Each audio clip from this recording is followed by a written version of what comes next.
আজকের জিওগ্রাফির কিছু প্রশ্ন নিয়ে আজকে আলোচনা হবে। Specially river side cities in Indian, অর্থাৎ ভারতবর্ষের বিভিন্ন রাজ্যের যে গুরুত্বপূর্ণ শহরগুলো কোন নদীর তীরে গড়ে উঠেছে সেগুলো একটু আলোচনা হবে। স্টেট ওয়াইজ আজকে আলোচনা করব, এখান থেকে পরীক্ষাতে প্রশ্ন আসে।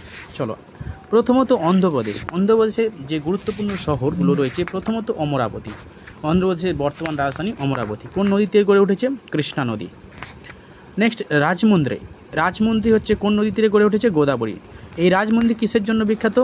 এটা হচ্ছে ইন্ডিয়ান টোবাকো রিসার্চ ইনস্টিটিউটের হেডকোয়ার্টার রয়েছে রাজমুন্দ্রিতে, মানে ভারতবর্ষের যে তামাক গবেষণা কেন্দ্র তার হেডকোয়ার্টার আছে রাজমুন্দ্রি। কোন নদী তীরে? গোদাবরী।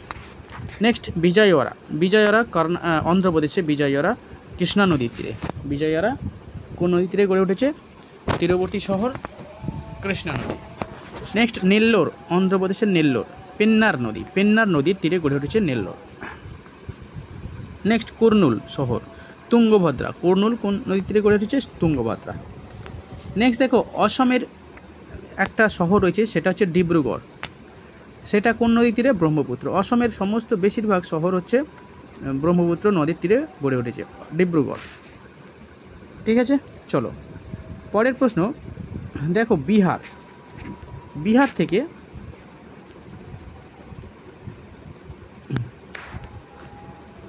বিহারের কয়েকটা শহর গুরুত্বপূর্ণ, স্পেশালি পাটনা। দেখো, পাটনা কোন নদীর তীরে গড়ে উঠেছে? গঙ্গা নদী। নেক্সট ভাগলপুর, গঙ্গা। ওকে, তাহলে বিহারের বেশিরভাগ শহর গঙ্গা নদীর তীরবর্তী অঞ্চলে গড়ে উঠেছে। যেমন কি একটা জামালপুর গঙ্গা নদীর তীরে, মুঙ্গের গঙ্গা। ওকে, তাহলে মুঙ্গের, জামালপুর, ভাগলপুর এবং পাটনা সবই গঙ্গা নদীর তীরে গড়ে উঠেছে। আচ্ছা, আর একটা শহর আছে গয়া। দেখো, গয়া হচ্ছে ফল্গু নদীর তীরে গড়ে উঠেছে। এই ফল্গু হচ্ছে একটা অন্তঃসলীল নদী, মানে যেটা ভূপৃষ্ঠের ওপর দিয়ে প্রবাহিত হয়নি। অন্তঃসলীল নদী কাকে বলে? যে সমস্ত নদী ভূপৃষ্ঠের অভ্যন্তর দিয়ে প্রবাহিত হয় তাদের ফল্গু নদী বলা হয়। আরেকটা আছে পূর্ণিয়া কোশি নদীর তীরে গড়ে উঠেছে। এই কোশিকে বিহারের দুঃখ বলা হয়। কেন? কারণ এই কোশি নদীতে প্রতি বছর বন্যা হয়, সেই কারণে। ঠিক আছে, চলো পরের প্রশ্ন। পরে দেখো, হাজিপুর কোথায়? গঙ্গা নদীর তীরে গড়ে উঠেছে হাজিপুর। নিউ দিল্লি যমুনা নদীর তীরে তৈরি হওয়া একটি শহর নিউ দিল্লি। ঠিক আছে, চলো পরের দেখো। গুজরাটের কয়েকটা গুরুত্বপূর্ণ শহর, প্রথমত সুরাট। এই সুরাটটা তাপ্তি নদীর তীরে গড়ে উঠেছে। ওকে, নেক্সট নবসারি যে শহর পূর্ণা নদীর তীরে গড়ে উঠেছে। ব্রোচ নর্মদা। ভাদোদরা, এটা হচ্ছে বিশ্বমিত্রী। ভাদোদরা বিশ্বমিত্রী। আহমেদাবাদ সবরমতী। ওকে, রাজকোট আজি। নেক্সট দেখো, মোরবি মুছা নদীর তীরে গড়ে উঠেছে, মোছা। ওকে, এই কটা করলে হবে। নেক্সট জম্মু কাশ্মীরের জম্বু তাওয়া নদীর তীরে গড়ে উঠেছে। শ্রীনগর ঝিলাম নদীর তীরে, এটা গুরুত্বপূর্ণ, শ্রীনগর ঝিলাম নদীর তীরে গড়ে উঠেছে। নেক্সট দেখো, কর্ণাটকের গুরুত্বপূর্ণ শহর ম্যাঙ্গালোর। ওকে, ম্যাঙ্গালোর কোন নদীর তীরে গড়ে উঠেছে? নেত্রাবতী নদীর তীরে গড়ে উঠেছে ম্যাঙ্গালোর। আরও যে শহরগুলো রয়েছে দেখো, সিমাগো তুঙ্গ রিভার। হসপেট তুঙ্গভদ্রা।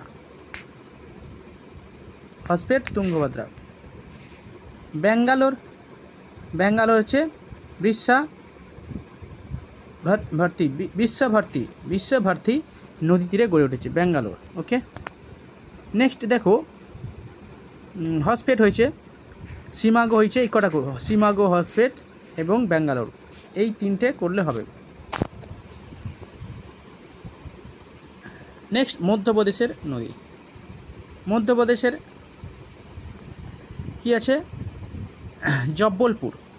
জব্বলপুর নর্মদা নদীর তীরে গড়ে উঠেছে। গোয়ালিয়র চম্বল নদীর তীরে গড়ে উঠেছে। উজ্জয়িনী শিপ্রা নদীর তীরে গড়ে উঠেছে। এ কটা করলেই হবে।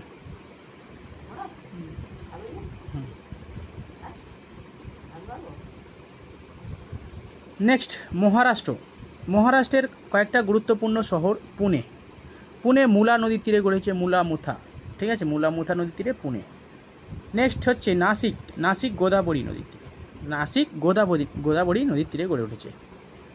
নেক্সট পুনে, নাসিক, কারজাত, এটা করতে হবে না, নান্দাদ, এটা করতে হবে, নান্দাদ গোদাবরী নদীর তীরে গড়ে উঠেছে। ওকে,